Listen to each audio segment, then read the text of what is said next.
रवींद्र धंगेकरांच्या रडारवर आता पुण्यातील तिसरा भाजप नेता। रवींद्र धंगेकरांचा भाजप आमदार हेमंत रासनेंवरही आरोप। लोकमान्य नगरमधील स्वयंपुनर्विकास प्रकल्पावर स्टे आणल्याचा आरोप। लक्ष घालून रहिवाशांना न्याय द्या, धंगेकरांनी मुख्यमंत्र्यांना लिहिलं पत्र। जैन बोर्डिंगचा व्यवहार रद्द करण्यासाठी गोखले बिल्डरसह ट्रस्टनं सुद्धा सहमती दर्शवली। बिल्डर विशाल गोखले आणि ट्रस्टींनी प्रतिज्ञापत्र दाखल करावेत, धर्मादाय आयुक्तांचे आदेश। मुख्यमंत्री फडणवीस आज पुणे दौऱ्यावर। मुख्यमंत्र्यांनी जैन बोर्डिंगला भेट द्यावी, जैन मुनी गुप्तीनंदी महाराजांचं आवाहन। तर मुख्यमंत्री न्यायप्रिय आहेत, ते आम्हाला न्याय देतील, जैन मुनींनी व्यक्त केला विश्वास। समीर पाटील मानहानी प्रकरणामध्ये धंगेकरांना समन्स। धंगेकरांना 7 नोव्हेंबरला पुणे कोर्टात हजर राहण्याचे समन्स। धंगेकरांनी समीर पाटील हे मकोकातील गुन्हेगार असल्याचा आरोप केला होता।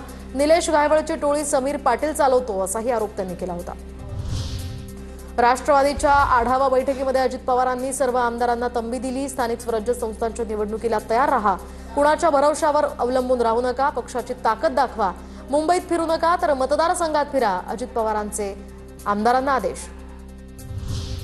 नाशिकमध्ये कुंभमेळ्याच्या नावाखाली घरांवर बुलडोझर चालवण्याचा प्रयत्न। 16 गावातील शेतकऱ्यांच्या शेतातनं रस्ता उभारण्याचा प्रयत्न, संजय राऊतांचा आरोप। लोकशाहीत मतं मांडायचं स्वातंत्र्य, पण सत्ताधाऱ्यांनाही मान्य नाही। शिवविधी दर्पणच्या अंकात उद्धव ठाकरेंचा लेख। सध्याचा कालखंड लोकशाहीला मारक, कार्यकर्त्यांच्या अधिकारांवर अतिक्रमण करणारे कायदे बनवले जात आहेत, उद्धव ठाकरेंची या लेखातनं टीका। स्थानिक स्वराज्य संस्थांच्या निवडणुकीसाठी जयंत पाटील ऍक्शन मोडमध्ये, तर राज्यात नगराध्यक्षपदाचा पहिला उमेदवार केला जाहीर। उरुण ईश्वरपूर नगरपालिकेच्या नगराध्यक्षपदासाठी आनंद मलगुंडे यांना उमेदवारी।